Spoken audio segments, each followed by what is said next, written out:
The year is 1987, and CBS launches new sitcom The Popcorn Kid, which disappears into obscurity after 6 episodes. In a fit of midlife nostalgia, lone podcast pilot Chris Cooling finds recordings of episodes and steps into the forgotten TV studio 35 years later.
From well-remembered to obscure TV memories of the 70s and 80s, including short-lived TV shows and made-for-TV movies, this is Forgotten TV.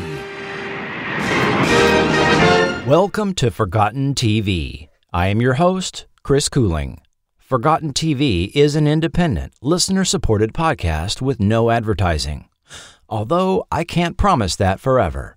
You can support Forgotten TV through Patreon or PayPal and become a producer of the show. This episode of Forgotten TV was executive produced by Will Welton, Doc Pinko, and Joshua Driscoll. Stay tuned at the end to find out how you can support the podcast. Thanks to all for your support of Forgotten TV. As a youngster, my earliest memories of moviegoing involved attending the downtown Brunson Theater in Baytown, Texas in the mid-1970s. While the newer Bay Plaza Twin on North Alexander Drive certainly provided some competition, many would still take their families to the old Brunson to see a show. In the final days of this practice, a cartoon short often accompanied the main feature at the Brunson if the film had family appeal. In fact, the Brunson ran Saturday kiddie shows throughout the 1970s.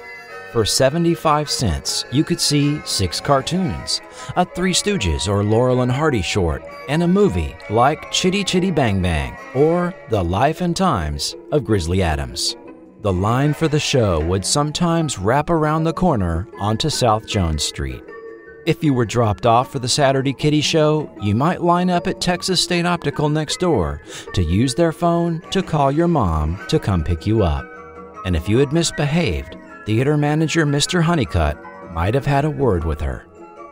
I often didn't get to the Saturday Kiddie Show, but recall going out on Friday or Saturday nights and seeing first-run G-rated fare, such as Herbie Rides Again, Benji, or The Apple Dumpling Gang, as well as re-releases of Disney's Old Yeller, Bambi, Pinocchio, The Jungle Book. In this era before cable TV or videotapes, when Disney re-released a film, you went to see it. Occasionally, even slightly more mature selections like The Pink Panther Strikes Again were allowed. Kato, you imbecile, not now! But if the film was too mature, the Brunson newspaper ad read, "Leave the children home," and parents knew to do so. Of course, I knew nothing at the time about the history of this Texas Avenue theater, which had a beautiful red brick exterior and brightly lit vertical neon sign reaching 50 feet in the air, topped with the consolidated Tri-City symbol in stainless steel and neon, representing Goose Creek, Pelly, and Baytown. The Art Deco design on its front facade included 6 concrete relief panels designed by Rudolph Wagner, representing the industries of Baytown. Inside the lobby, you were greeted with a green leather circular settee, and to your right, the enormous ornate glass candy counter with illuminated shelving, professionally decorated with seasonal themes, called the confectionery. mesmerized children and adults alike, even if you just ended up buying a pickle juice snow cone and popcorn. The Brunson was built in 1949 at a reported cost of $100,000, the equivalent of $1.2 million today. It featured an 1,185-seat sloped auditorium and a 325-seat balcony with restrooms for both floors. The state-of-the-art pink plush Kroller pushback seats ensured patron comfort, and subtle downward cove lighting every 4 rows illuminated the carpeted aisles. Modiograph projectors and mirrorphonic sound was installed, as well as a 17 by 22-foot fire-resistant silver screen from the Williams Screen Company of Ohio. Hearing-impaired patrons were delighted by hearing aids available on 18 of the seats. Even the sidewalk outside the theater was made of black iridescent concrete. Yes, even though this was his 8th theater, this was owner Howard E. Brunson's jewel of the Gulf Coast. The first movie shown was Donald O'Connor's musical comedy, Yes Sir, That's My Baby, and Miss Texas was on hand to cut the opening night ribbon, after which she appeared on stage accompanied by Al Sacker and his electric organ. A 7-page spread in the Baytown Sun elaborated the seemingly endless innovative features of the Brunson. As modern as tomorrow. Before my time, Brunson manager Rufus Honeycutt engaged in some wild promotional stunts during his theater managing career. A former radio station manager, he began working as a projectionist in 1930. Taking cues from theatrical promoters like William Castle and H. Kroger Babb, Honeycutt concocted endless promotions which were repeatedly written up in the Baytown Sun, weaving a story that reveals the 6-foot-tall man was larger than life.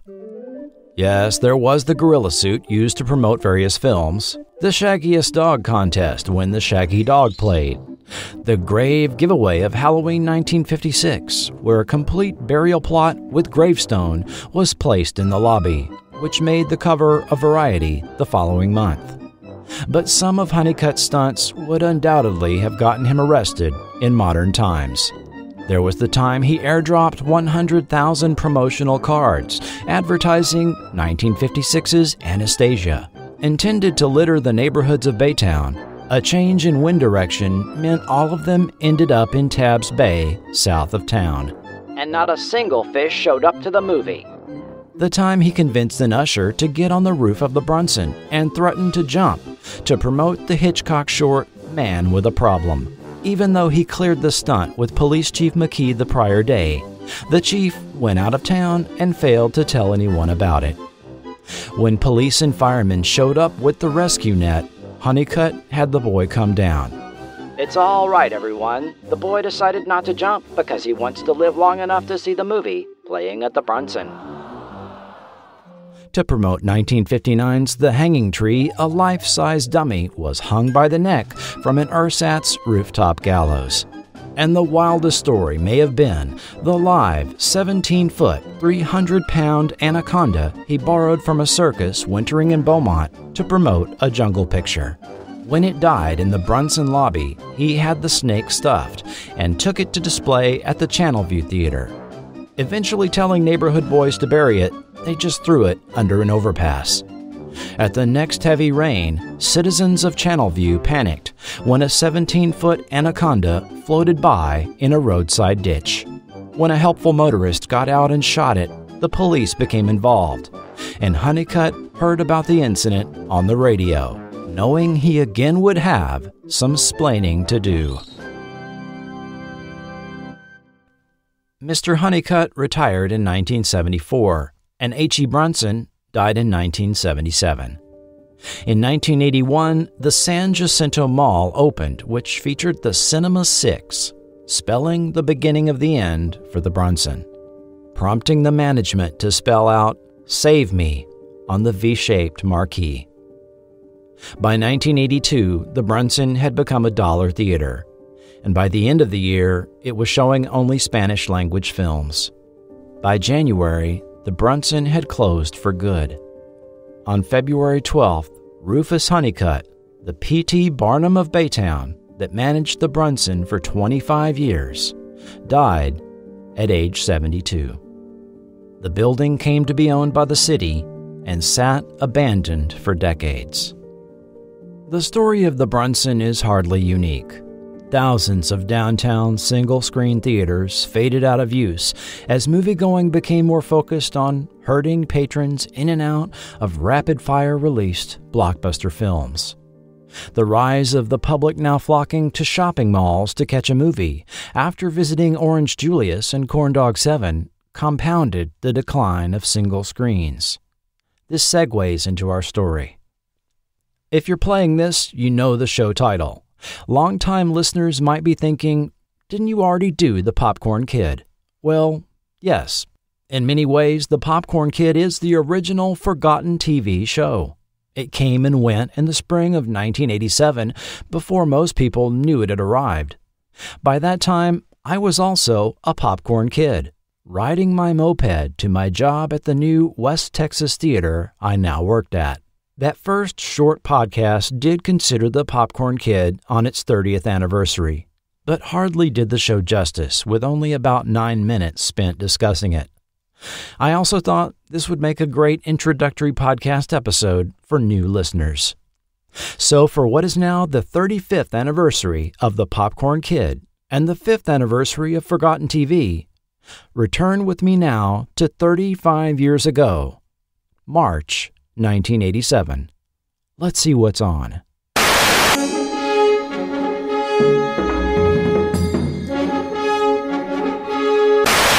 Everything starts like a knock at the door. You don't know what it is, but you know who it's for.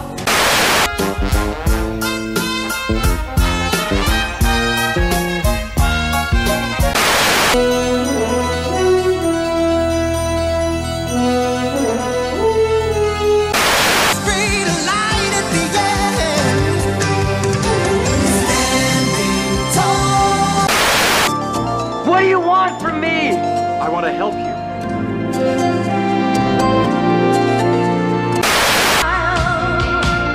Nothing is easy, but our luck will change the way. Then came you. You made me leap without taking a look. Ooh. Share the spirit of CBS. Tonight on Forgotten TV, Bruce Norris, Penelope Ann Miller, Jeffrey Joseph, and Faith Ford star in The Popcorn Kid. Next. The Popcorn Kid was created by Barry Kemp and Mark Ganzel. We'll have a full look at the casting, creation, and production of the show shortly. Now, let's look at our cast of characters who all worked at the downtown Majestic Theater in Kansas City, a movie palace from an earlier era no longer in its prime, but still hanging on in the new world of blockbusters and automated multiplex theaters. Our cast includes Scott Kreisman, the titular Popcorn Kid, ticket taker, usher, and concession stand worker. Scott is 16 and a junior in high school. He wants to be in entertainment somehow and will often let you know. He views his theater job as a way to be closer to the entertainment business. Scott's father is the practical owner of Patio City, who questions his son's show business aspirations. Willie Dawson, varsity high school football halfback, whose after-school athletics often make him late for his theater job as usher and concession worker. Willie is more practical than Scott, seeing both his job and involvement in athletics as a means to an end, as he plans to parlay his athletic abilities into opportunities such as a college scholarship. Gwen Stottlemyre, the practical and helpful concession worker and perfectly attractive girl with a 1940s-style hairdo. Think Katharine Hepburn in Woman of the Year. Probably secretly a little attracted to Scott. She has a suppressed, antagonistic relationship with Lynn Hawley, expressed in snarky remarks. In early promotional photos, Gwen was about to dump a box of popcorn on Lynn Holly's head. Lynn Holly Brickhouse, the all-too-perky, blonde cheerleader, high school Miss Everything, and new addition to the Majestic staff. Lynn Holly is able to coast by in life on her looks and family connections, which is how she comes to work at the theater.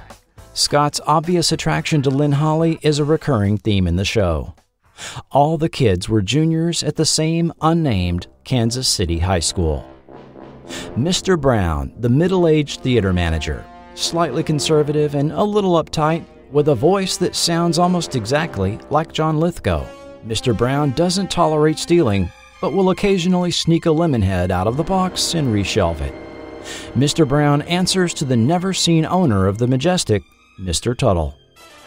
Rounding out our cast of characters was Marlon Bond, the wacky projectionist that largely spent his time in the upstairs projection booth. With the Majestic running a classic two-projector system, Marlon needed to be on hand about every 20 minutes for movie reel changeovers, to rewind film reels, and thread the projector for the next reel. Marlon is older than his coworkers, likely around 30 years old. His occasional emergence into the concession stand downstairs would reveal he lived in his own fantasy world and was more at home in his upstairs booth than on the ground floor dealing with other people. Episode 1, The Pilot, aired March 23, 1987. Directed by Will McKenzie and written by show creators Barry Kemp and Mark Ganzel, the cold open for this episode introduces us to Scott, which is followed by the series' opening theme. The Majestic Theater is one of the oldest theaters in Kansas City. Well, it's really more than a movie theater. It's a movie palace, you know? They don't build places like this anymore. I've wanted to work at the Majestic as long as I can remember. See, the truth is, I'd like to be in the movie business someday, yeah. I don't know as what exactly. Maybe a writer, maybe a director, maybe a star. Right now I'm just trying to be realistic and keep my options open. But as long as I'm living in Kansas City, it's where my parents live, then I figure that working in the Majestic is about as close to the movie business as I'm going to get. That's interesting. Can I have my popcorn and root beer now? Sure. Thanks. Just the popcorn and no speeches.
In this pilot episode, Mr. Brown needs to hire a replacement for Brad, who was fired for theft. When perky, somewhat ditzy cheerleader Lynn Holly Brickhouse is selected by nepotism, it's to the delight of Scott and exasperation of Gwen. But when the crew discovers Mr. Tuttle plans to renovate the Majestic into a modern multiplex, it's up to Scott to convince him to keep it the way it is. 2 movie posters were prominently seen in this episode. In the projection booth, 1986's Howard the Duck.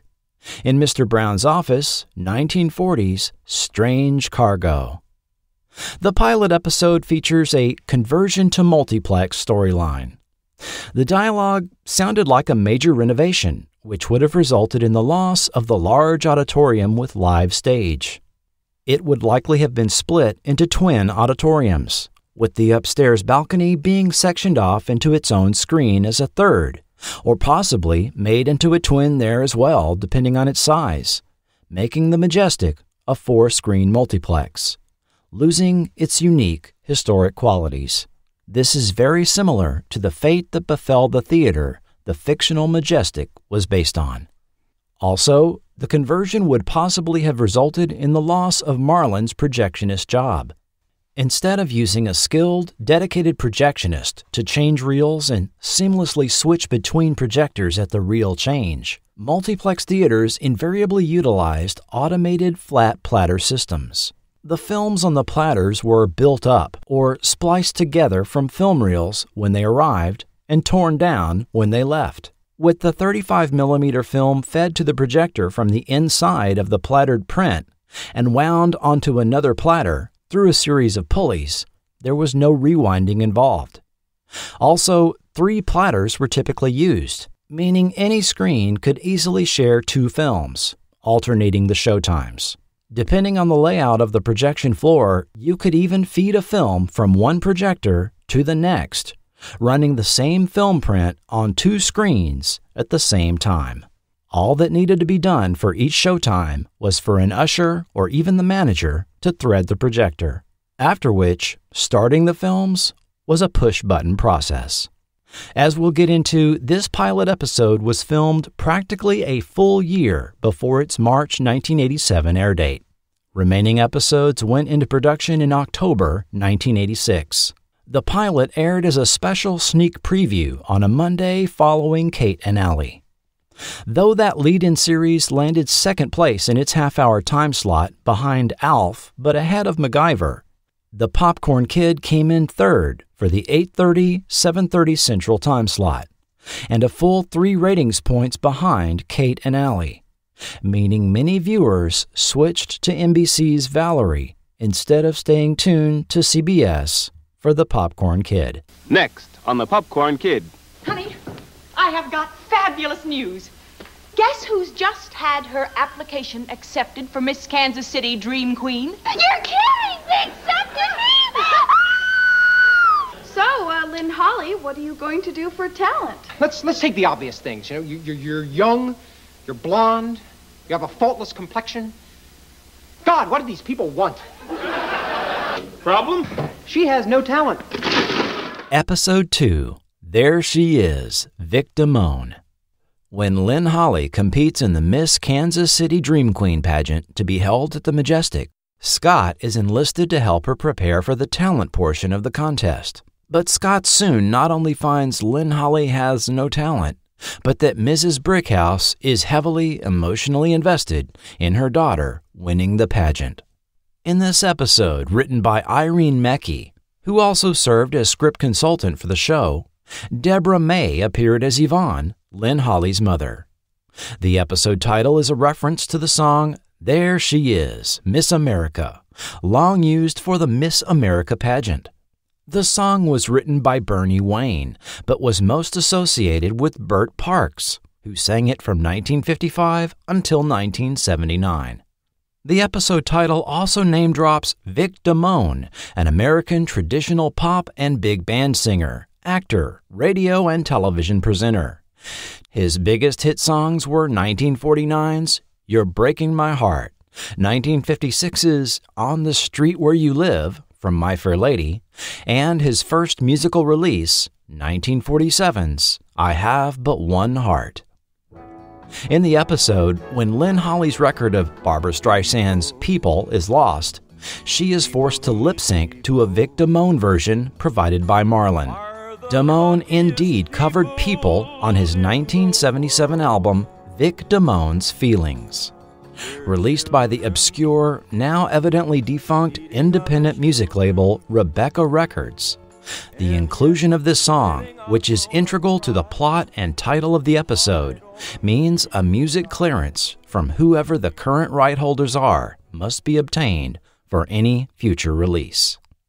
And here, the show moved to its regular night on Fridays at 8:30, 7:30 Central, following Nothing Is Easy, on against Webster and the final episodes of Amazing Stories, having been moved from its previous Monday night time slot. Next on The Popcorn Kid. I hate career day. How can your dad expect one career day to change your life? I don't know. He's a dreamer. I'm worried about you. I mean, I always figured this whole idea of show business was something you'd grow out of. I can't help it. It's in my blood. What do you mean it's in your blood? How did it get in there? And how do we get it out? Episode 3, Career Day. The cold open for this episode again presents us with an insight into Scott's character. Priestman, you want to record the show times for this week? I know you get a kick out of that. Thanks, Mr. Brown.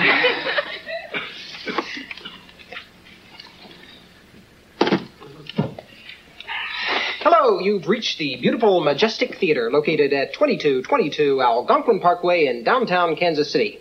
This week, the Majestic is proud to present for 1 week only the all-time Hollywood classic Gone with the Wind, starring Clark Gable, Olivia de Havilland, Vivian Leigh, and Scott Kreisman. It's career day at school, and Scott is nervous about his father's expectation of him selecting a practical vocation rather than his entertainment business dream. Meanwhile, Mr. Brown experiments with an early bird special that doesn't work out as planned. Indicating she may be more intelligent than she lets on, Lynn Holly comes up with good, logical questions for Mr. Brown's early bird special, which he finds attracts cheapskates that don't buy many concessions, which is the real profit center of movie theaters. The normally reserved Mr. Brown has a freakout as a result. This comes after his previous idea of Banana Night for King Kong was also a disaster. Appropriately, the movie poster scene in the projection booth is 1976's King Kong. In this episode, written by show creators Barry Kemp and Mark Ganzel, James Staley guested as Scott's father, Beryl Kreisman. And the production number reveals that this was likely the first episode filmed in October 1986, after CBS ordered episodes for mid-season. Next on the Popcorn Kid. You mean you've never actually told anyone you don't want to see them anymore? I suppose you're going to put some kind of judgment on that? Is it somebody else? I just told you it wasn't. Lynn Holly, if it's somebody else, I'll leave you alone. Just tell me the truth. All right, Leo. Yes, it's somebody else. It is? Yes. Who? Him. Episode 4, The Breakup. When Lynn Holly breaks up with her older boyfriend over the phone, he takes a 24-hour leave from the Marines to come home and straighten things out. Of course, Scott gets dragged into the middle of things at great physical risk. Meanwhile, Gwen helps Mr. Brown figure out something special for his upcoming anniversary. The movie poster seen in the projection booth was 1961's Marines, Let's Go. In this episode, again written by show creators Barry Kemp and Mark Ganzel, Leo Geter was Lynn Holly's boyfriend, Leo Davenport. He later starred in the series Eisenhower and Lutz and FM. This episode features a rare scene located outside the theater when Lynn Holly and Scott go on their date to a 1950s-style soda shop. Next on the Popcorn Kid. What are we talking about? Having a film festival.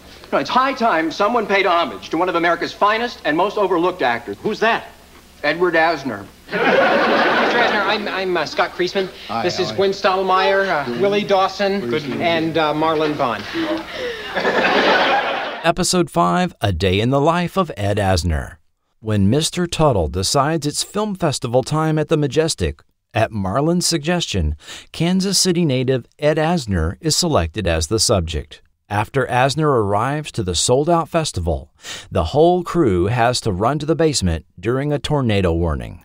Trapped for an extended time, Marlon decides it's time to reenact some of Asner's movie scenes.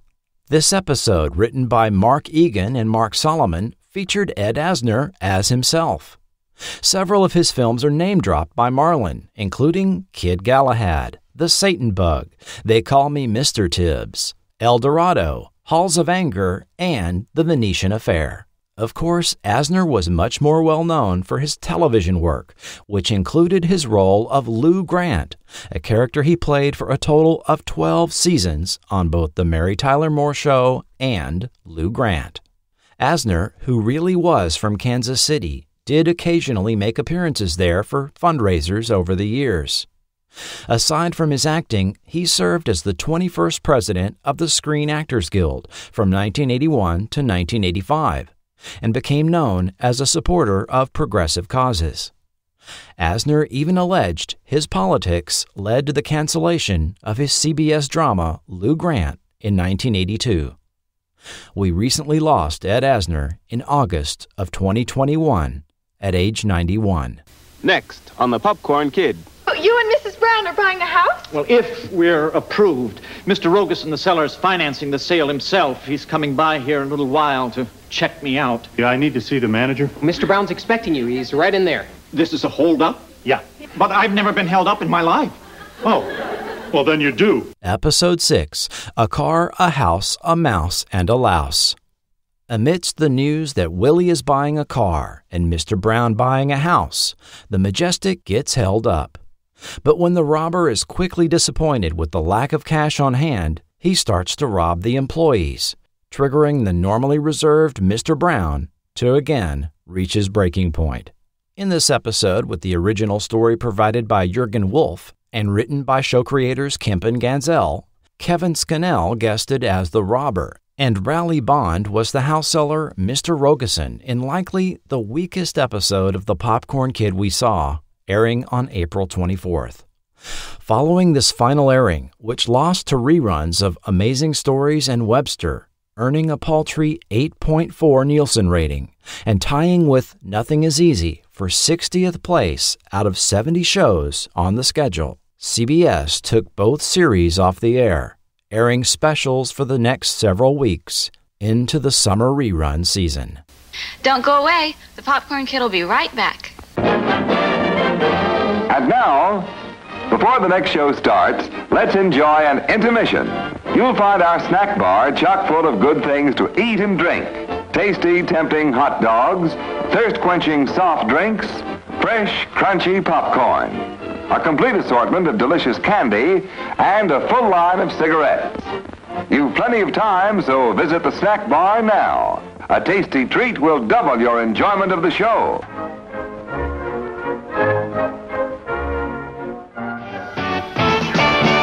Behind the scenes. The Popcorn Kid was a multi-camera sitcom shot on film before a live studio audience by MTM Productions for CBS. Its regular time slot was at 8:30, 7:30 Central on Fridays. MTM was founded in 1969 by Mary Tyler Moore and then-husband Grant Tinker to produce The Mary Tyler Moore Show for CBS. Over the decades, many classic TV shows were produced by MTM, including The Bob Newhart Show, Lou Grant, WKRP in Cincinnati, Hill Street Blues, Remington Steele, St. Elsewhere, and Evening Shade. MTM's production logo, seen at the end of its series, was something of a running joke, a spoof on MGM's Leo the Lion that roared at the beginning of its films. An orange kitten named Mimsy was used in the MTM logo that meowed. Mimsy was said to be Mary Tyler Moore's own pet cat, born in 1968 and living for 20 years. Frequently, the logo was customized to fit the show. On St. Elsewhere, Mimsy wore cartoon surgical scrubs and mask. On Newhart, Bob Newhart himself uttered the meow. On Hill Street Blues, Mimsy wore a policeman's cap. On video releases, Mimsy operated a remote control and rewound the tape, and so on. Over 25 custom variants of Mimsy were used over the decades. What Mimsy would do on the closing logo for The Popcorn Kid was a matter of discussion, commented on by series creator Barry Kemp when the series was on the air. The logo is a joke in itself. We thought about having Popcorn fall out of the frame when he turns his head, but it's a pretty small joke for the expensive animation. Besides, I'm a purist. I like the original. Thus, the standard meow was used. Not quite a year later, Kemp learned how involved it was to film what turned out to be 3 seconds of footage used in a video logo for his new production company, Bungalow 78.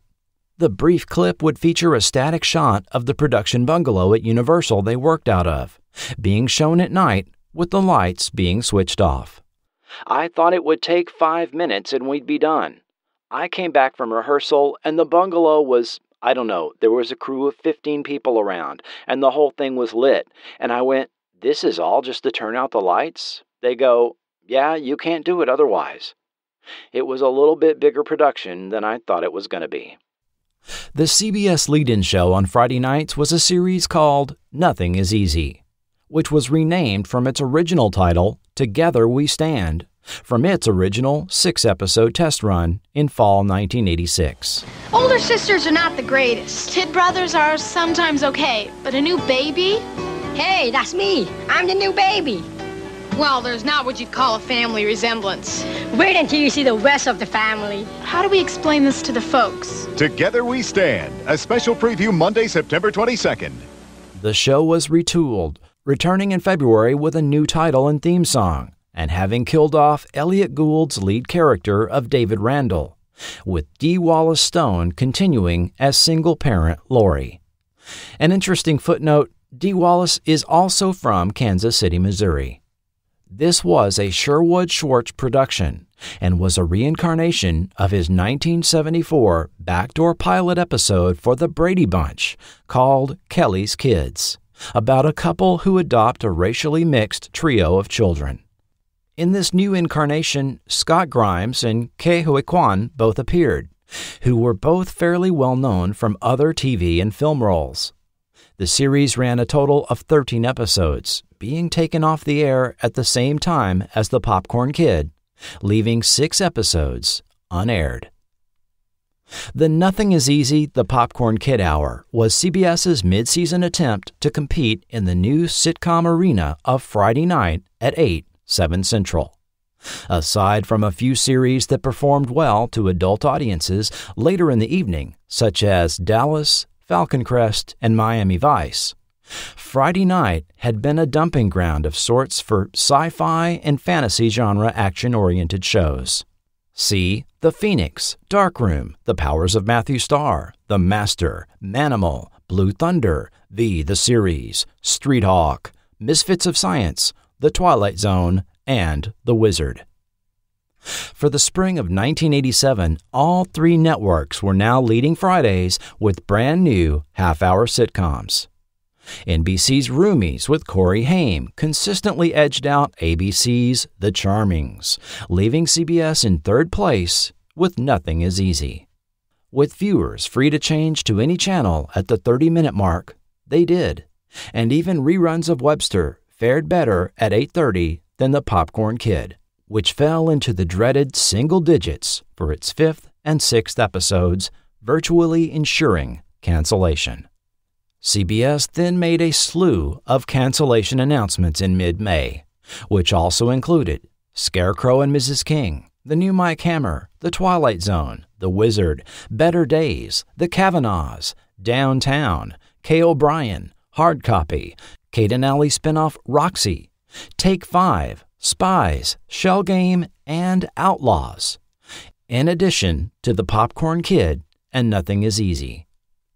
Among the new series ordered by CBS for the 1987 fall season were Frank's Place, a single-camera sitcom with no laugh track, starring Tim Reed; Jake and the Fat Man, a crime drama with William Conrad and Joe Penny; Tour of Duty, a military drama following a platoon during the Vietnam War; Wise Guy, featuring Ken Wall undercover with the mob; and Beauty and the Beast, a modern fantasy interpretation of the classic tale with Linda Hamilton and Ron Perlman.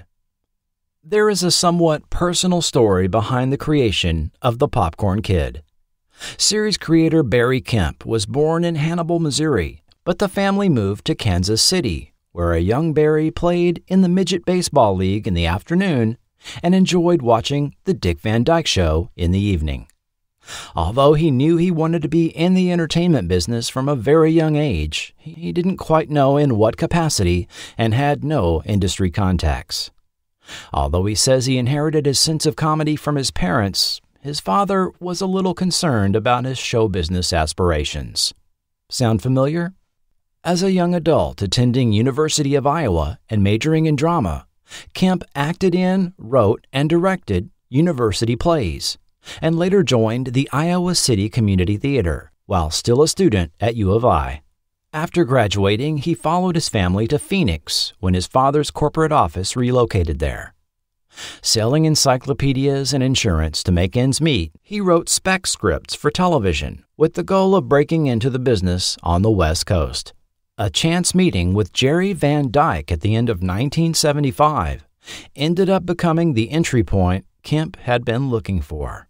At a New Year's Eve stand-up appearance at Phoenix's Red Dog Saloon, Kemp stayed for both performances, and friends encouraged him to walk up and meet the actor during a break in the second show. Learning he was a writer, Van Dyke asked him to drop by his hotel with some material for him to look at. Kemp stayed up all night writing 6 pages of material to bring to Van Dyke's hotel the next morning. Van Dyke put Kemp on a salary, writing scripts and coming up with concepts, with Van Dyke shopping them around Hollywood. For 5 months, Kemp commuted between Phoenix and L.A., staying with Van Dyke for 2- and 3-week stretches. When Van Dyke broke his leg and couldn't earn from performing, this arrangement was put on hold. But one day in 1977, Kemp got a call from Jerry Van Dyke. He had shared Kemp's material with James L. Brooks and Ed Weinberger, who, along with 2 other producers, were getting ready to leave MTM Productions to form a production company at Paramount Television, the John Charles Walters Company. Hi, Mr. Walters. They invited Kemp to come out to Los Angeles and join them. Kemp first worked on writing episodes for Paramount's Siznik and Out of the Blue, then joined the writer's room on ABC's Taxi, which entered TV's top 10 shows during its initial 1978 season. Kemp is credited with writing 14 episodes of that Emmy Award-winning series. In 1982, he left Taxi and John Charles Walters to work on other projects.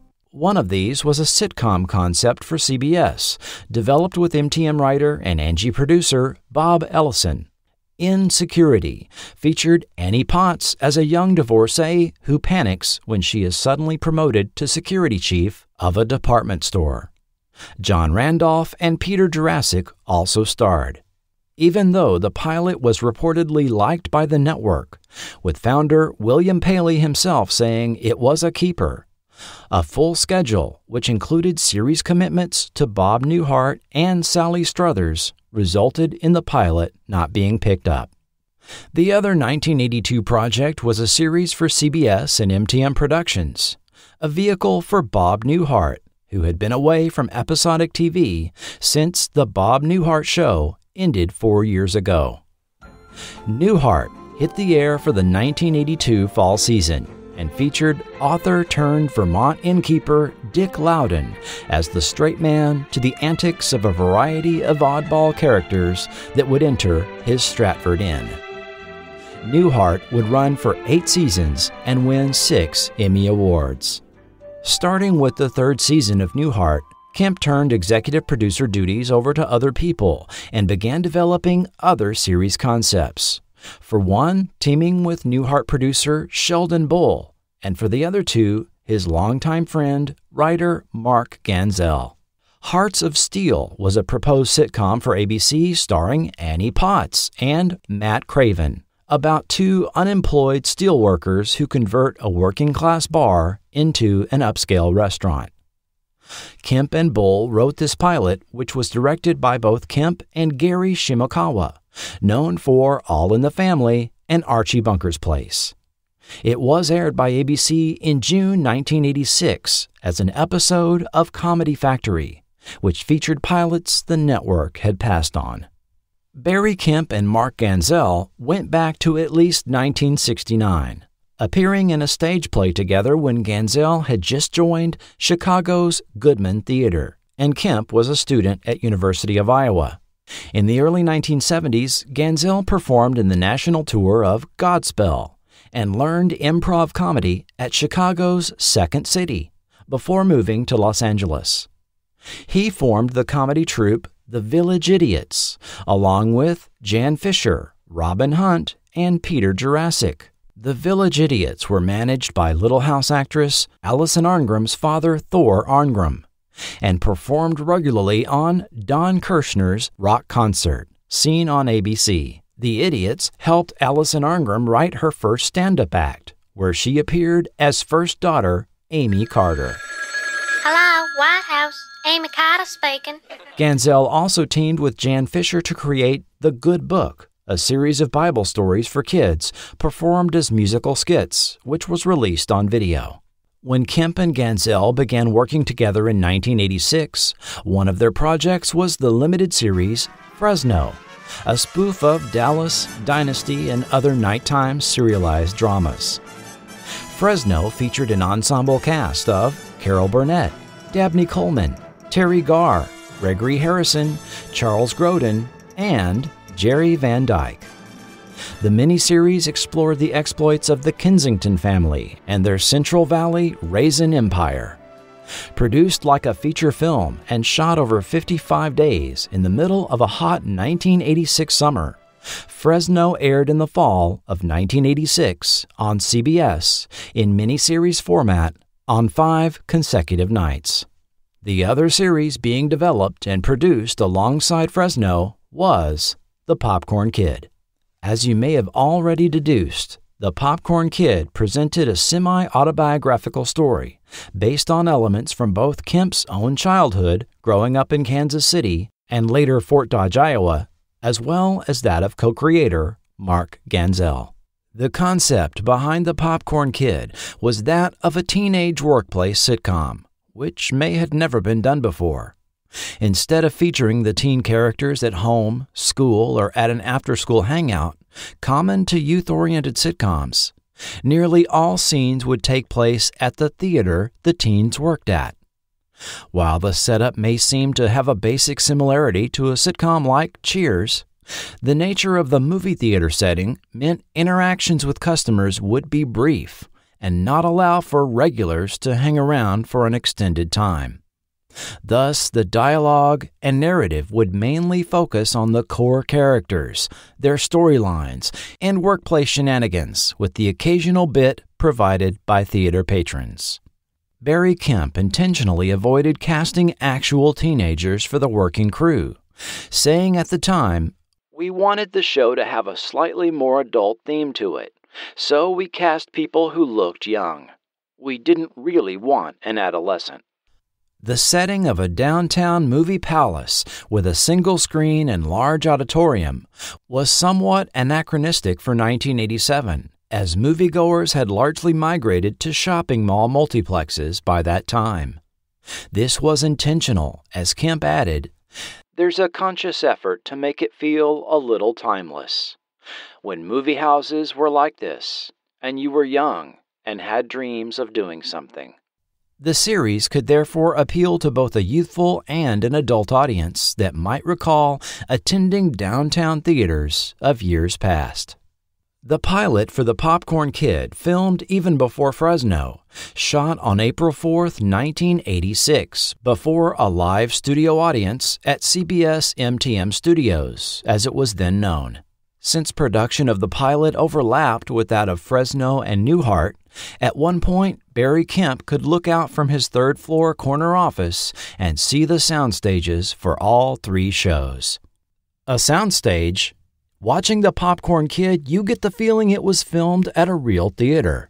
There was a box office where Mr. Brown sold tickets, complete with neon and marquee lighting, with twin entrances connected to a large, fully decked-out theater lobby, with period-accurate wall decor and theatrical accoutrements, real concession counter, large staircase leading up to an implied theater balcony, and so on.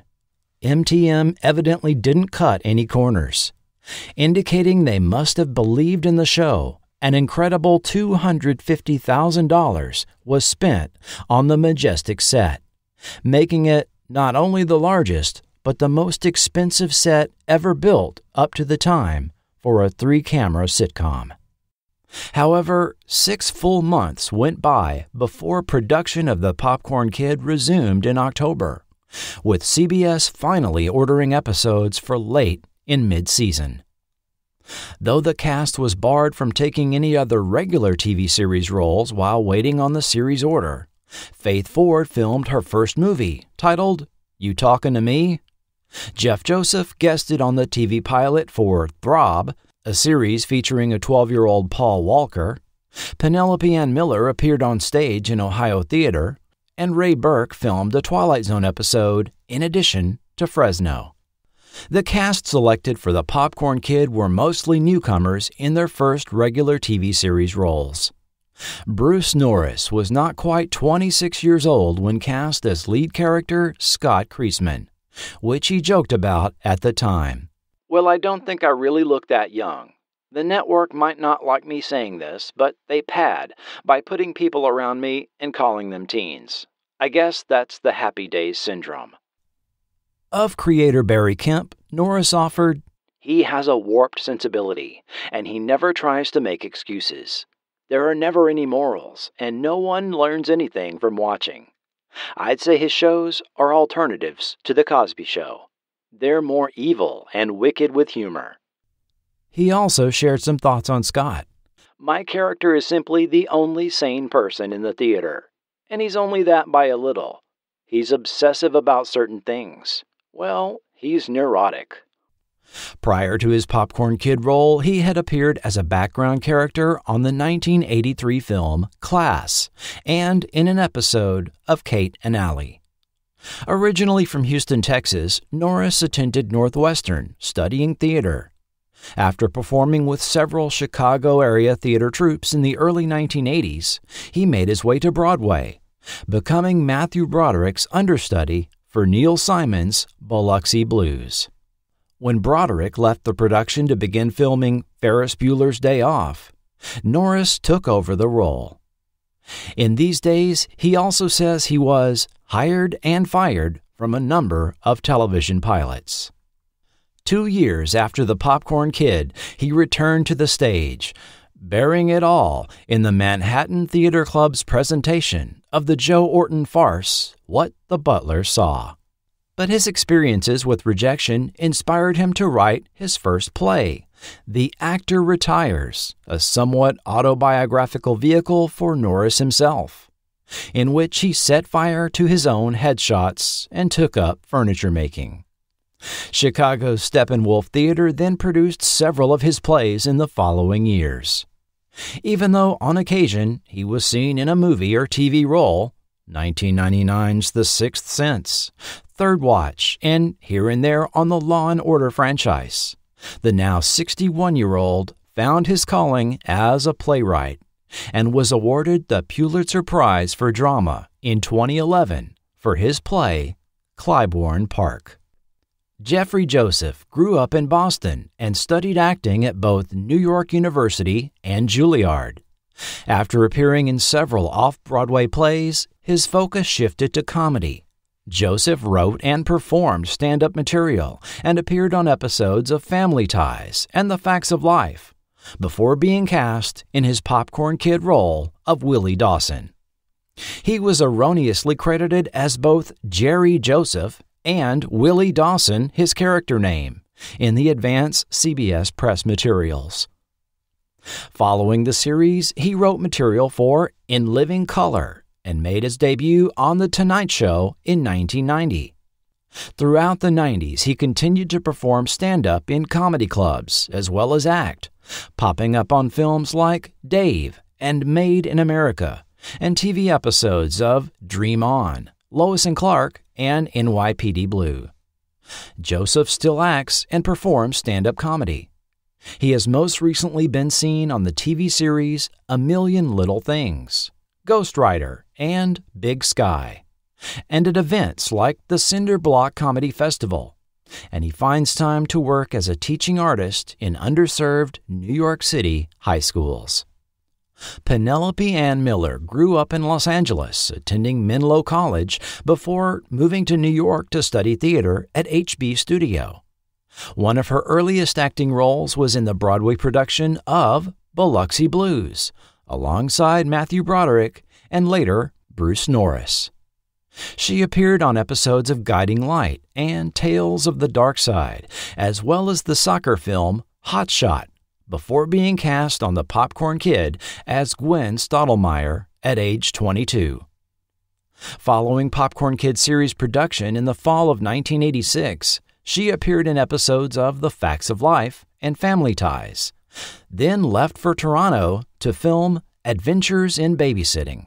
She returned to the Broadway stage in late 1988 for a revival of Our Town, which was later aired on PBS's Great Performances.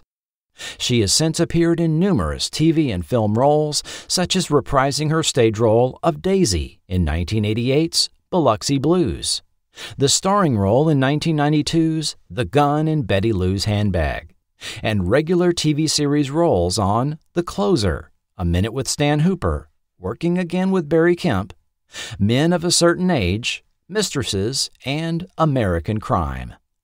Now 58, the sometimes actress and always mom can most recently be heard on the podcast series Gaslight and will be seen in the upcoming film Reagan and miniseries Monster, the Jeffrey Dahmer story. Faith Ford is likely the most well-known of the Popcorn Kid cast. Growing up in Pineville, Louisiana, she moved to Manhattan at the early age of 17 to seek work in modeling, and after a couple of years landed a recurring role on NBC daytime drama Another World. In the spring of 1986, she was cast as Lynn Holly Brickhouse in The Popcorn Kid at age 21. Lynn Holly was evidently based on a real person, as Barry Kemp said, speaking of the character at the time the show aired. There should be a woman in Fort Dodge, Iowa, who sees herself. Immediately following Popcorn Kid production, Ford appeared in a recurring role in early episodes of 30-something. During this time, she auditioned for several TV pilots, including My Sister Sam, and was interested in being cast in the new Judd Hirsch series, Dear John. She was also approached about doing a sequel to 1983's Splash, but rejected the role due not only to the quality of writing, but for practical considerations, as she told reporter Rick Bentley in 1988. I also got to thinking about having to work in that fin and knew I just didn't want to do the role. Splash 2 thus went on without Ford. She was also pursued for ABC's The Wonder Years, potentially playing teenage sister to Kevin Arnold, a role which went to Olivia Diabo. Wanting to pursue more adult roles, she passed. However, producer Diane English recalled Ford's My Sister Sam audition and had seen her on The Popcorn Kid. Seeing some character similarities between Lynn Holly and the role English had her in mind for, Ford was then chosen to play perky news anchor Corky Sherwood on Murphy Brown, a role she played for 10 seasons of that Emmy award-winning sitcom, 11 counting the 2018 revival. Following Murphy Brown, she starred in her own short-lived series, Maggie Winters, as well as popular ABC sitcom Hope and Faith for 3 seasons. The 57-year-old actress is now filming episodes of TV series Killing It for streaming service Peacock. Ray Burke grew up in Flint, Michigan, and attended both Northwestern and University of Minnesota, earning an MFA in theater. He and his wife then taught acting as well as performed at Dallas's Southern Methodist University for 3 years. Among their students was a young Kathy Bates. Burke then performed in regional theater throughout the 1970s before making his way to Los Angeles in 1983 to pursue television and film work, instead of having a midlife crisis, as he put it. In the 1980s, he appeared in episodes of around a dozen TV series, several for MTM Productions, before working with Barry Kemp on both The Popcorn Kid and Fresno in 1986 at age 43. As the majestic manager Mr. Leonard Brown, Burke played the only constantly seen authority figure to the young crew in the Popcorn Kid series. He commented to the press at the time, "It's based on character and character relationships, not gags." I reached out to Burke for a comment on his short stint on The Popcorn Kid, which he kindly provided. I thought it was pretty good television. This largely due to the solid sensibilities and writing skills of Barry Kemp and the writer he hired. Doing any series that gets picked up is always a thrill, and it was a wonderful experience, first to last. I also did Fresno as well as several episodes of Coach. Barry was very loyal to his actors. I do recall how disappointed we all were at not being picked up for more episodes. I think we all believed in the show and each other. Following The Popcorn Kid, Burke filmed a segment for Amazon Women on the Moon and appeared as a guest actor on numerous TV series of the 80s and 90s, including recurring roles on Cheers, The Wonder Years, Dear John, L.A. Law, and Coach, again working with Barry Kemp. Since then, Burke has kept quite busy appearing on stage at the Guthrie Theater in Minneapolis and in occasional film and TV roles. The 78-year-old actor will next be seen in the film Seed of Doubt, now in post-production. John Christopher Jones came on the acting scene on television in 1977 as a regular on CBS's On Our Own, but mainly spent his time performing in a string of Broadway plays before being cast as eccentric projectionist Marlon Bond in The Popcorn Kid.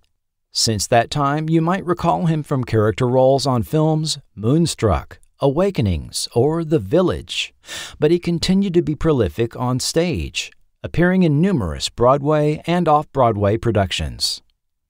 However, his work has understandably slowed since his diagnosis with Parkinson's disease nearly 20 years ago.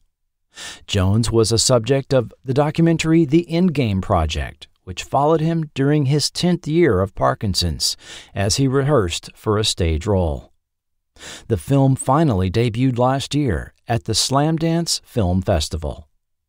Jones was featured in a 2018 podcast episode of Back to One, where he discussed the challenges he has faced working with the disease. He most recently appeared on an episode of NBC's New Amsterdam, about which he quipped to the LA Times, "I've had a hard time learning lines for a while now, but the best thing about TV is that if you mess up, you can do it again." The only recurring supporting character we saw on The Popcorn Kid was that of Scott's father, Beryl Kreisman, played by James Staley. A character actor with a 24-year career, Staley started as an understudy on Broadway in 1972, then began appearing in very minor roles on episodic TV in Sugar Time and The Jeffersons. In 1978, he was cast as a regular on NBC's short-lived The Waverly Wonders. Also that year, he was doing a callback audition for an Illinois Bell commercial, along with one other actor who floored the casting agents with his antics and got the role. Excuse me, we're thinking of changing our phones around. Any rooms in particular? I'm not sure. You see, we're redecorating. Well, for a bedroom, we have this princess phone. Lights in the dark. And for a kitchen, we usually recommend a wall phone like this trim light. Gee, that is handy. People of Earth.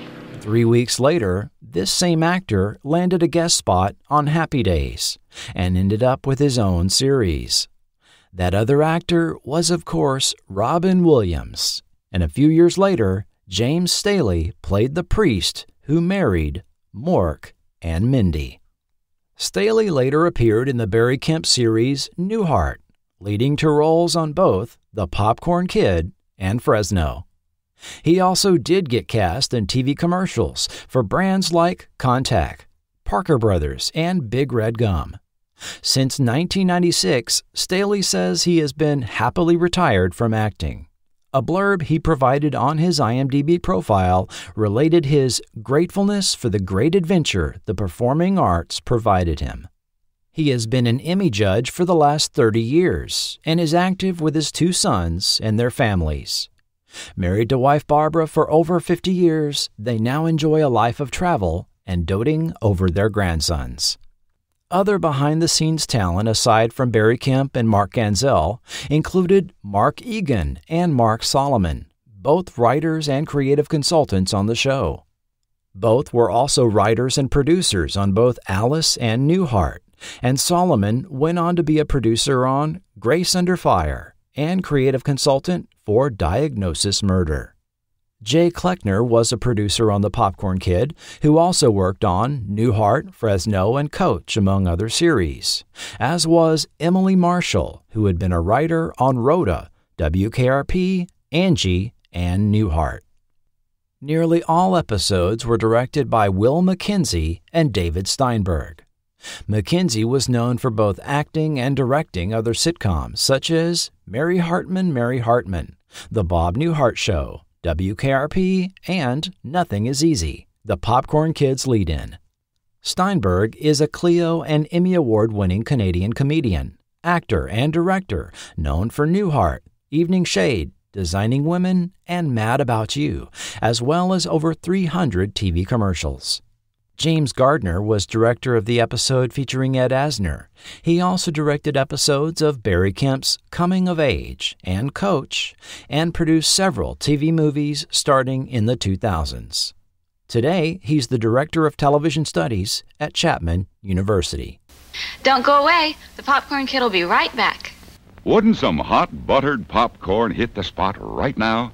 Extra fluffy, extra big kernels of it popped to perfection, then drenched with the golden goodness of pure sweet creamery butter. Can't you just taste it? We heat the container extra high, but you better buy 2 more for the rest of the family. Piping hot, golden buttered popcorn at the refreshment center right now.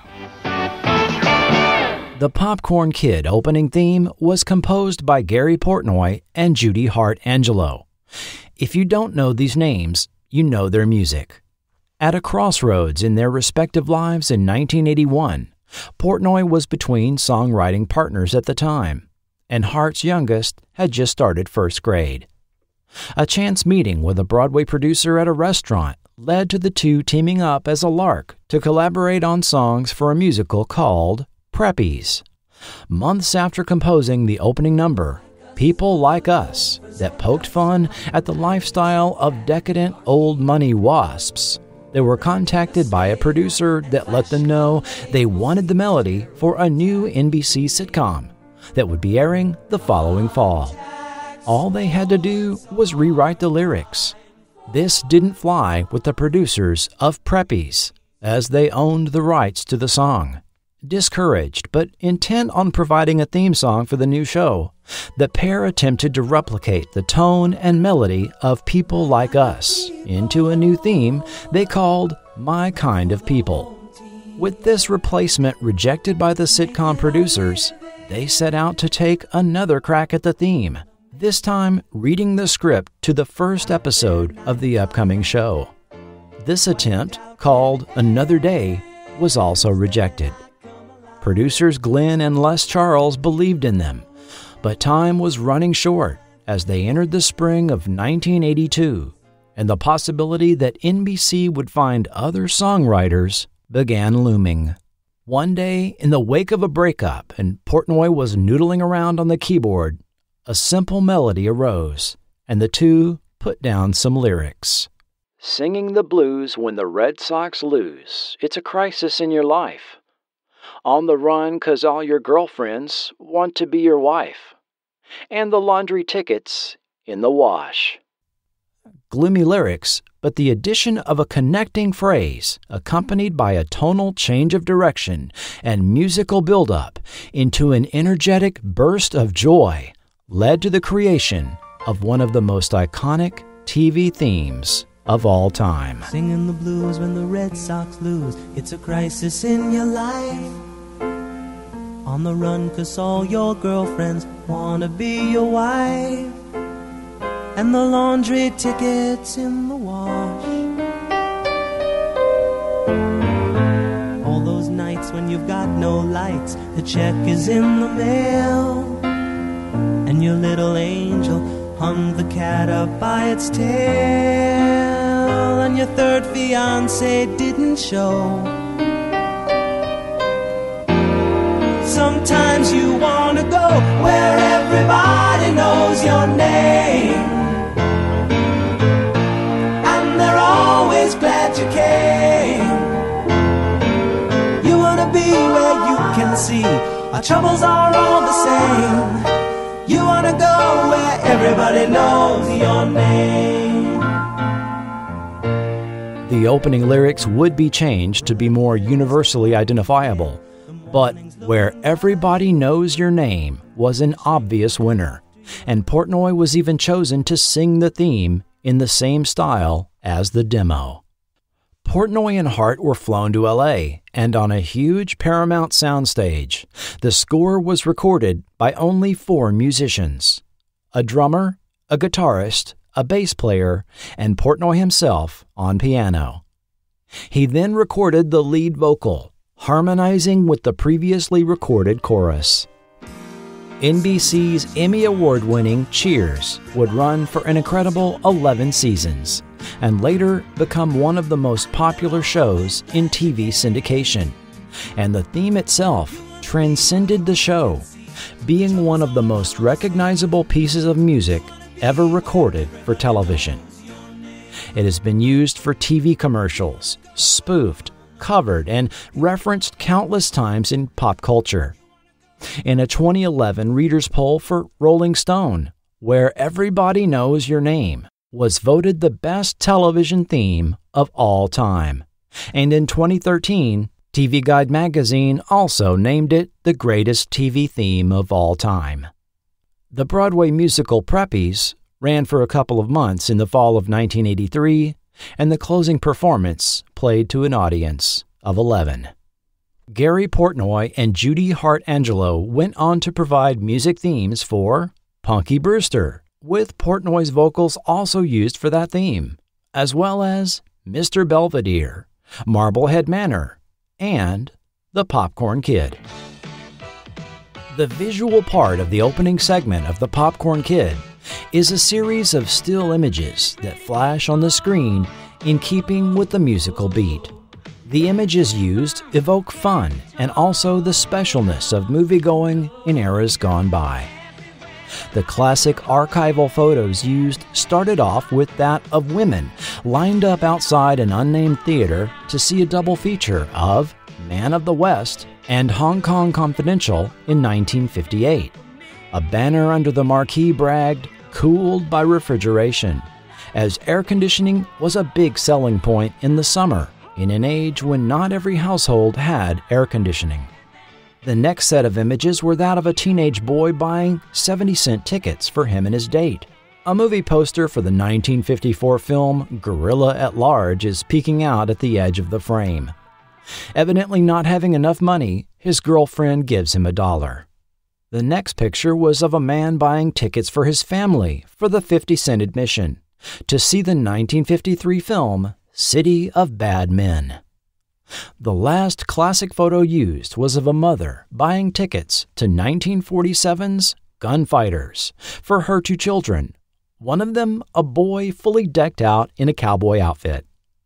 The picture was one of several in a series taken outside Lowe's 72nd Street Theater in New York City, in what I assume has to be a staged photo shoot, as were almost all the pictures seen.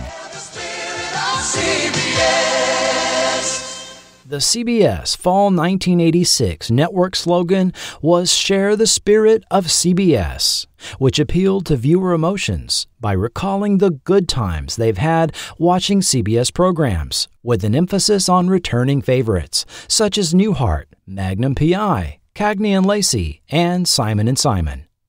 New shows for the fall season were called out in the longer versions, but sadly, The Popcorn Kid was not included, being a very late addition to mid-season, with filming on the 5 episodes following the pilot not beginning until October. However, the show did get a few promo spots as it got closer to the premiere date of March 23, 1987. CBS even enlisted Dick Loudon, Larry, Daryl, and Daryl to record one. Something exciting is coming to CBS this week, The Popcorn Kid. Not him, it's a TV show, and it sneak previews Monday night between Kate and Allie and Newhart. Unfortunately, that's mud wrestling night for me and the Darrells. The Popcorn Kid. Of course, I suppose we could watch while we're mud wrestling. Catch a sneak preview Monday on CBS. There was also this more traditional promo. Down here at the Majestic, you'll find the best show in town. There's comedy. You want a date? Yes. Romance. Okay, why not? And that's just in the lobby. Butter this. It's the Popcorn Kid, and it's the most fun you can have at the movies without leaving home. The Popcorn Kid on CBS, opening in homes everywhere Friday, March 27th. CBS also ran 2 impossible-to-miss, full-page TV guide print ads in the March 21st through 27th issue that had the taglines, "They've got showbiz in their blood, stardom in their dreams, and sticky floors to sweep." And, "They're fantastic dreamers who've made it in the movies. Plain and buttered." I saw the network promos for the show and tuned in. I usually had to record the show, not getting home from the theater early enough to watch it, and played it after the family was finished watching TV that night. Not understanding at the time that the series was just a late mid-season replacement and basically only a test order of 6 episodes, I was personally disappointed that the show simply disappeared from the schedule. Looking for it in the fall of 1987, it was nowhere to be found. The show received undeniably poor ratings, but in reality, all programs airing in the 8/7 Central Hour on Friday had weak ratings relative to the rest of the week, or even later the same evening. Still, the show seemed not to garner much viewer appreciation. A poll run by the Pittsburgh Press revealed The Popcorn Kid as the number 4 CBS show respondents voted to cancel. It was also specifically named in the 3 least favorite shows for adults over age 54. Yikes. Critical reviews of the show were somewhat mixed, with mostly negative headlines, incorporating some kind of popcorn joke. You know, it was popcorny. It needed a kernel of humor. But it was also called sentimental, that it sizzled. And Bud Wilkinson said it offered numerous kernels of mirth, and that it was a cute, frequently funny show. However, there was more going on behind the scenes than a cursory examination of reviews, scheduling, and Nielsen ratings reveals. A shakeup in corporate management was brewing at CBS in 1986. Thomas Wyman, CBS president since 1980, who was also appointed CBS chairman in 1983 by none other than founder William Paley, was ousted from the position in the fall of 1986 after a then little-known investor named Larry Tisch of the Loews conglomerate, that's LOEWS, had accumulated enough CBS stock to join and control the board of directors. The dramatic takeover was written up in Time magazine and made the cover in September. Tisch slashed the new budget, reduced programming costs, cut hundreds of jobs, and sold network-owned concerns such as CBS Records in 1987.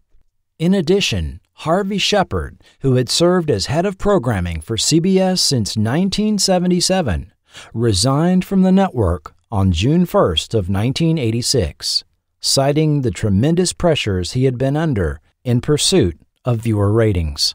He was replaced by Kim LeMaster. This was pointed out to me by Ray Burke, commenting on the show's cancellation. "I think network politics played a big part in our being dropped. A new head of programming at CBS came in.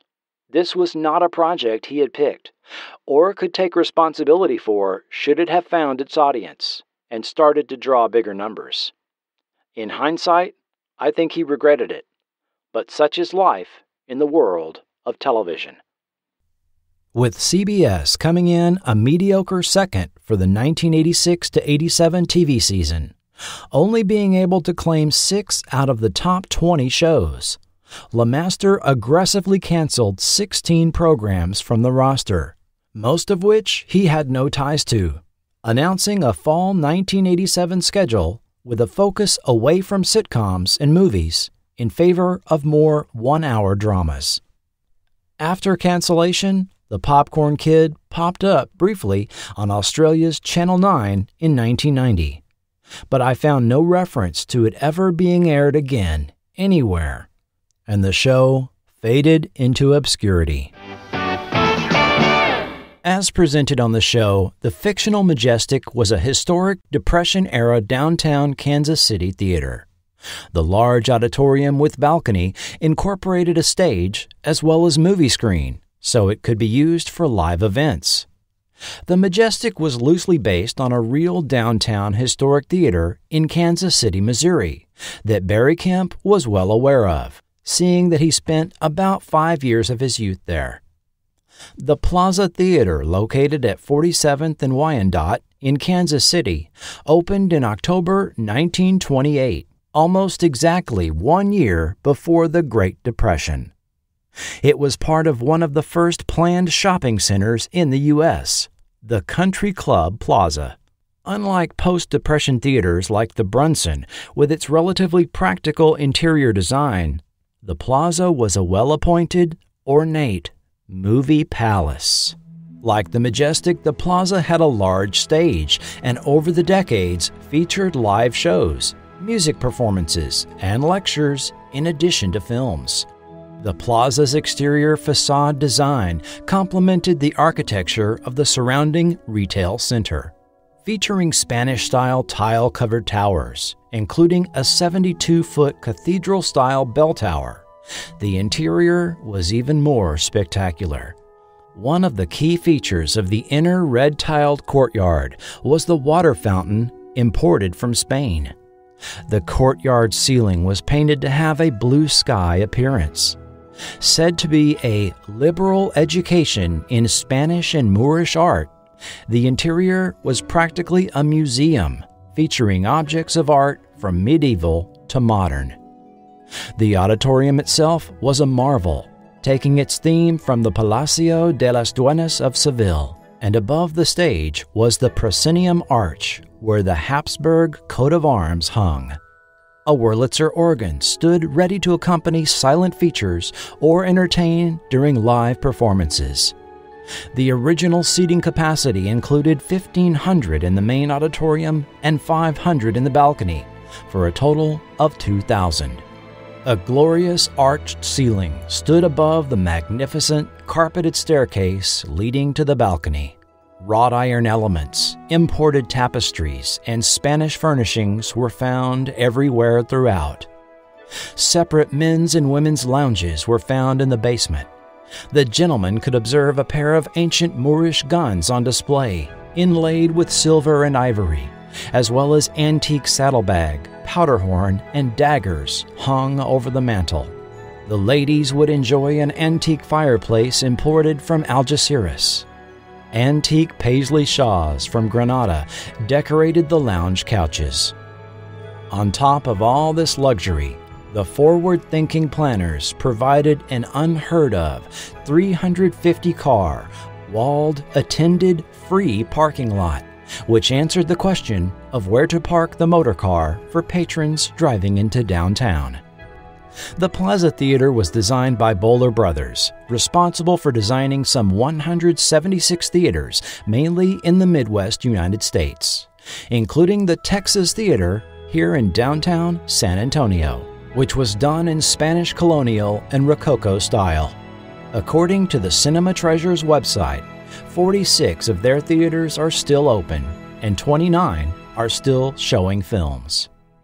The first film engaged at the Plaza was 1928's Street Angel with Janet Gaynor, a transitional sound film.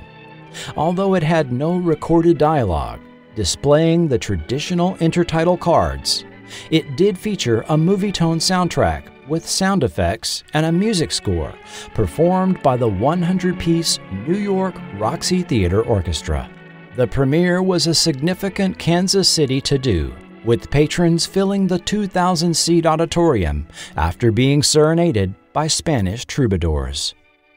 In addition, the Plaza employed 2 banjo boys, a soprano, and an organist. Theater manager Jack F. Truitt received congratulatory telegrams from film stars Janet Gaynor and Charles Farrell, as well as from several prominent Hollywood notables. Beginning in 1951, the Kansas City Music Club sponsored the Thursday morning series of lectures and musical performances held at the theater. The list of names of series participants is quite impressive. Charles Lawton, Agnes Moorehead, Jessica Tandy, Hume Cronin, Claude Rains, Edward R. Murrow, and many others. The 1950s also saw the Plaza becoming a second-run theater for a time, running new films 4 weeks after initial release. In 1961, the original screen was replaced with a larger one, and 70mm projection was added. However, the screen position was relocated, the orchestra pit covered, and the organ removed. The 1960s also saw the Plaza come under ownership of National General, as it took over Fox Midwest Theaters, and it again began running first-run films. In 1973, Mann Theaters acquired the Plaza when they bought National General. In 1976, as the movie exhibition business entered the new age of blockbuster films, a turning point in the Plaza's history took place. Facing an increasing number of film releases, as well as competition from several new multi-screen theaters in Kansas City, including a 6-plex at the new Metro North Shopping Center and a 4-screen at Seville Square right downtown, the decision to add a second screen to the Plaza was made. The balcony was walled off from the main auditorium and separated into a second screen. An additional projection booth was added for the main auditorium downstairs. The new renovations were reportedly done with a minimal disruption of interior design. The Plaza reopened, showing Marathon Man and The Ritz. Not a year later, after midnight, in the early morning hours of September 12, 1977, the worst rainstorms to ever hit Kansas City began, triggering what would become known as the Downtown Plaza Flood. The first wave of rain had saturated the ground and drainage basins, and that evening, nightlife went on downtown despite the flash flood warning. But a second wave of storms began just before 8 p.m., causing Brush Creek to overflow and 5 feet of water flooded Ward Parkway from the eventual total of 16 inches of rain. In a surreal scene, cars floated by on the street while diners were still inside restaurants having dinner, and helpless bar patrons trapped inside toasted the floodwaters. 385 people attending a concert at the Alameda Plaza Hotel had to be evacuated from a foot of standing water. A damaged gas main ignited, resulting in an explosion and fires on West 48th Street. The entire basement of the Plaza Theater was flooded, and 2 feet of water stood in the lobby. In the wake of the flood, some 2,000 vehicles had to be towed away from downtown, with 150 pulled out of Brush Creek, while at least 25 people died and thousands were displaced as many homes in poor, predominantly black, nearby neighborhoods were destroyed.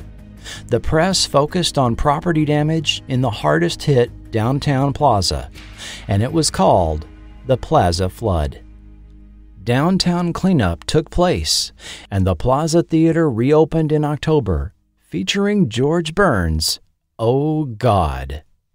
When the 1979 to 1980 engagement of The Jerk played for an incredible 12 weeks at the Plaza, Steve Martin himself had to stop by and see what was up, showing up unannounced. We intentionally stuck in a boring part in the middle, just for you theater owners. About an hour into the picture, they're going to be out buying your popcorn in droves. They're going to be lined up. You may even have to take on extra help just to handle all the business.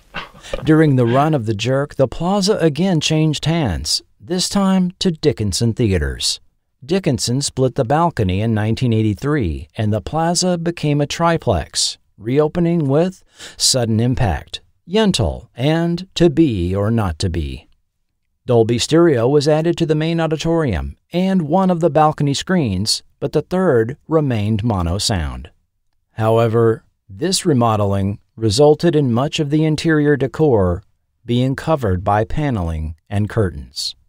Still, patrons would say it was nicer than the tiny auditoriums offered by the Seville 4 down the street. But even 3 screens couldn't keep up with theatrical business trends. not only were movie patrons now beginning to be attracted to the multiplex close to their neighborhood or to those found in shopping malls, these locations resulted in increasing competition for theatrical bookings. In the mid-1970s, only around 400 film prints of a major Hollywood film were produced on average. If you wanted to see Earthquake, you had to attend the Midland Empire 7, while Airport 1975 had to be seen at the Plaza downtown. Star Wars was shown only at Dickinson's Glenwood location on the break, while the Plaza was still playing its exclusive engagement of Airport 77. A bit of trivia here. Star Wars, the film often named when discussing this turning point in theatrical distribution, only played at 42 theaters when it was first released. By comparison, 1976's King Kong opened on 964 screens, 1978's Grease on 862, and Star Trek The Motion Picture played on a then groundbreaking 1,002 screens by its third week of release. When the era of saturation distribution and marketing wide-release films began in the 1980s, with a movie opening at multiple locations throughout Kansas City, sellouts at the larger downtown venues died out. By 1999, with moviegoers able to choose between a dozen large multiplexes throughout the metro area, all showing the same first-run films, moviegoers no longer had reason to venture downtown to the Plaza 3.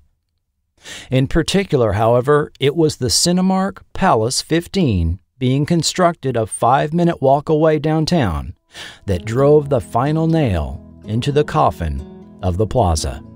Dickinson Theaters closed the Plaza on April 4th, 1999, with the final films True Crime, The Other Sister, and The King and I and Ravenous playing on a split screen. The closure garnered a small article in the Kansas City Star Entertainment insert, which ran a couple of photos with blurbs underneath. The pictures, however, were dwarfed by the ads for The Out-of-Towners and The Matrix. The now empty space was rented out for retail use.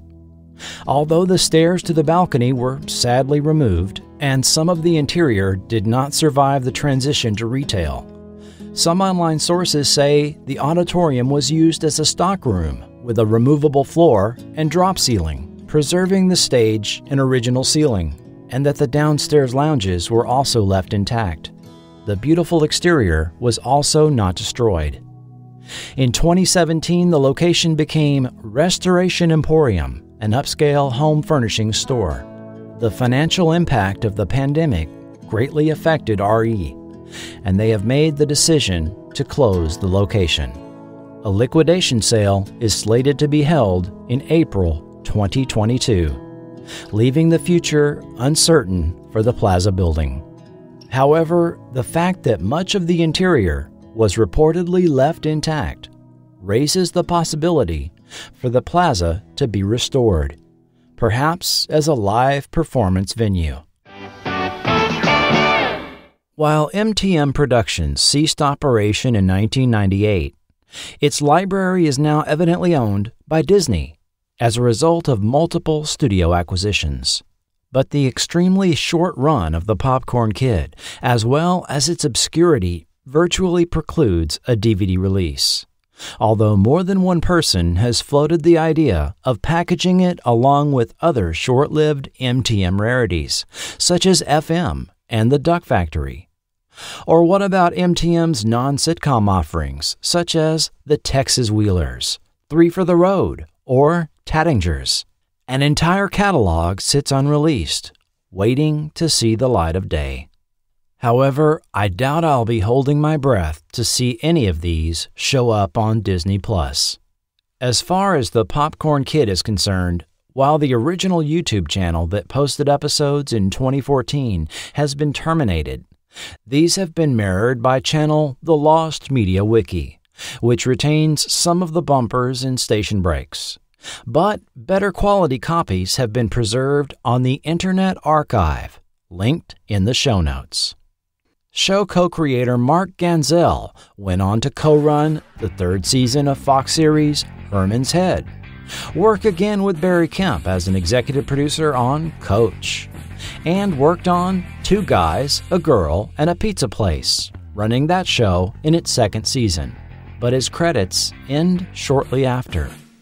During research of this podcast, I found that in late October of 2002, Mark Ganzel died of cancer in his Sherman Oaks, California home.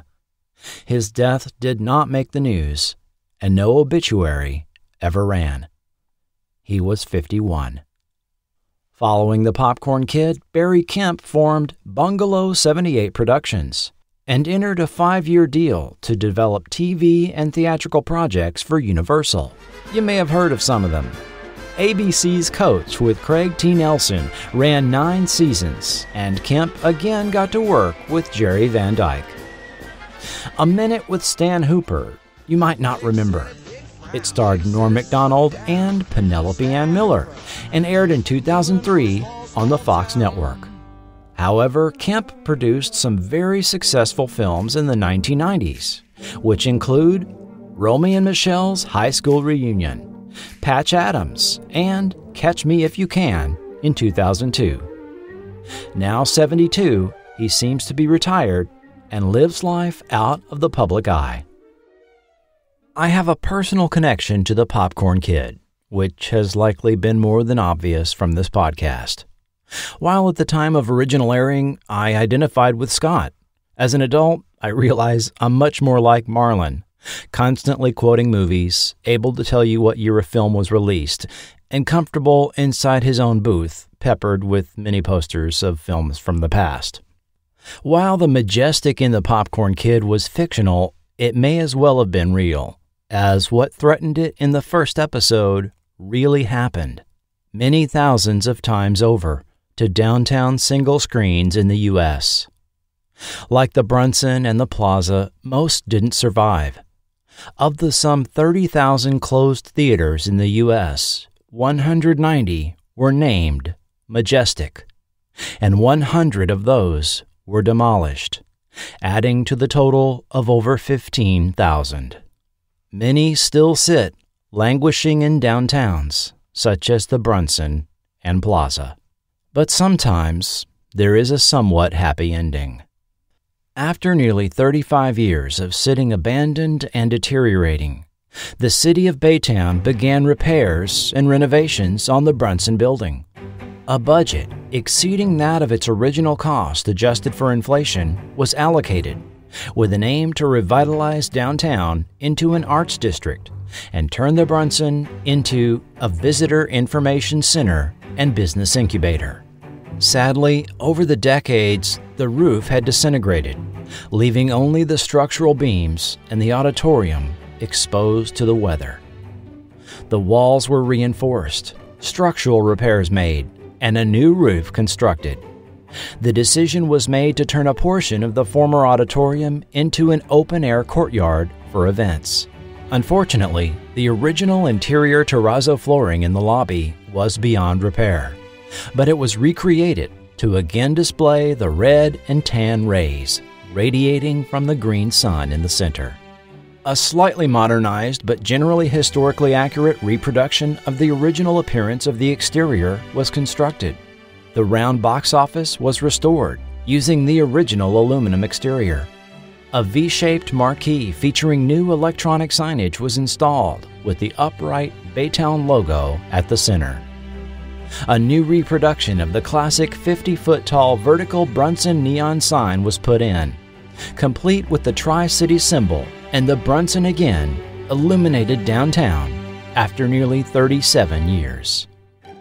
A 70th anniversary grand reopening was held August 23, 2019. At the nearby courtyard, an outdoor movie was held where the documentary film When the Lights Went Down premiered. The film chronicles some of the history of the Brunson as Baytown residents recall their movie-going memories. It was narrated by Wilford Brimley in one of the final projects he worked on prior to his death in 2020. Today, the Baytown Visitor Information Center greets visitors at the Brunson Building. No, we can't turn back the clock, but perhaps some of the abandoned downtown single-screen theater buildings that still sit unused can be repurposed, as was done with the Brunson, preserving at least some of their historic nature. As for the movie business itself, it is undergoing yet another shift. After TV series released to DVD created what we now know as binge viewing, visual storytelling began shifting to an episodic nature. Some projects that studios previously would have released to theaters as a film are now produced as season-long stories on premium streaming services. When the pandemic saw theaters close, many films that would have seen a theatrical release were also put out on home streaming. This shift even has the Academy pondering what constitutes a film anymore. We have yet to see how all this will play out. But I wouldn't count out movie theaters just yet. For many of us that grew up in an earlier time, there's no substitute for the smell of popcorn, having your ticket torn, and entering the auditorium, where we can be transported to the Old West or another galaxy, be totally absorbed in a documentary, explore other cultures via international film, or brought to laughter or tears by whatever comedy or drama unfolds before us in the hushed darkness.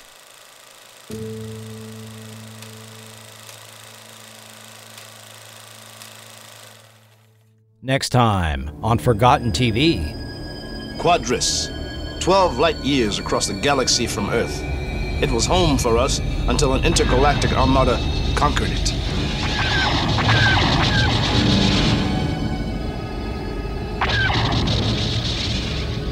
I fought by the royal family's side, but in vain. Even their remarkable powers weren't enough. The Crown Prince and I escaped to the nearest planet on which we could survive and further his powers in order to someday return to free his people. He was a prince from another planet turned teenage hunk dealing with life on Earth. Join me as I revisit this series for the first time since original network airing. And together we will find out just what are the powers of Matthew Starr. Next time on Forgotten TV. Did you know you can support Forgotten TV on Patreon or PayPal and get your own podcast feed? Exclusive content is found there, which includes Forgotten TV Supplemental, over 20 podcasts in addition to the ones in the main feed, which include full-length interviews with TV creators, additional documentaries, and my upcoming look at Dr. Albert Burke, a now virtually forgotten Yale academic and prominent television host that pioneered educational television on NBC before PBS even existed. This fascinating show will contain never-before-heard facts about the history of this individual, who had one of the longest-running educational TV shows in syndication before he vanished from the public eye. Won't you join us over on Patreon? The link is found right here in your podcast player. This episode was executive produced by Will Welton, Doc Pinko, and Joshua Driscoll, with producers Julio Capa, Rich Kunkel, Mark Hadley, K.L. Young, Kenny Siegel, Ralph Carasillo, Ron, and new producer Trevor Pearson. And of course, thanks to all who support at the $1 and $2 levels.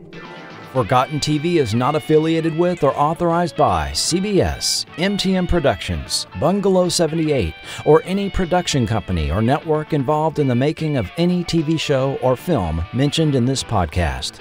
Links to Amazon are affiliate, and as an Amazon associate, Forgotten TV earns royalties from qualifying purchases made. The Popcorn Kid is the copyright and property of MTN Productions, 20th Television, the Walt Disney Company, and possibly additional rights holders. Other series mentioned are the property of their respective copyright holders, and no infringement is intended. Where Everybody Knows Your Name and other song clips in the theme song segment were written and composed by Gary Portnoy and Judy Hart Angelo. These can be heard on his official website, GaryPortnoy.com, which tells the full-length story of the Cheers theme I only told the highlights of.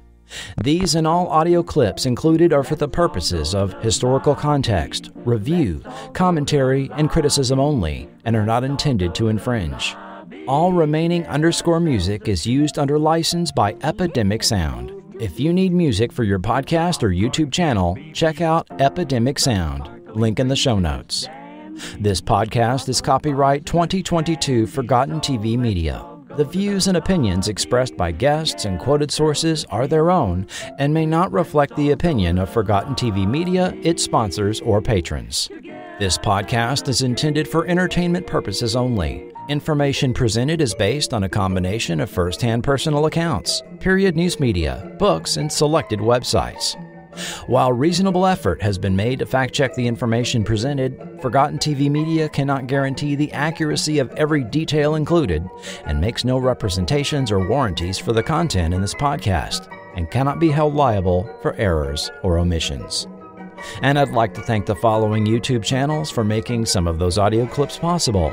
The Lost Media Wiki, David Gideon, Soundtrack Fred, Warner Brothers, Ozalicus, The Commodores, Maxi Taxiphone, Vic Damone, Topic, The Kino Library, Memory Museum, GH32143, Stephen Brandt, Allison Arngram, Topic, DJ Tolst, Mijo Callum Phantom, FT Depot, Tucson Analog Workshop, Gabriel Coelho, Random Videos, No Requests, Read Descriptions, Matthew Plant, The Norm Channel, Bad Brain. With a special thanks to Ray Burke and James Gardner. Sources of quotes and background material not given directly to Forgotten TV were obtained from the following sources. The book, Great American Movie Theaters by David Naylor. The trade periodical Exhibitors Herald and Moving Picture World of December 22, 1928. And articles at the following websites and periodicals. Visit Baytown, Houston Deco, the Baytown Sun, Cinema Treasures, Uproar Entertainment, the Steppenwolf Theater, the Twin Cities Pioneer Press, the Endgame Project, Distractify, Filmmaker Magazine, Television Obscurities, the Kansas City Star, the Kansas City Times, Fandango, and numerous period newspaper articles archived at newspapers.com. Thank you for listening. Be sure and bookmark Forgotten.tv for all content and links to social media sites. I am your writer, producer, and host, Chris Cooling, and this has been Forgotten TV.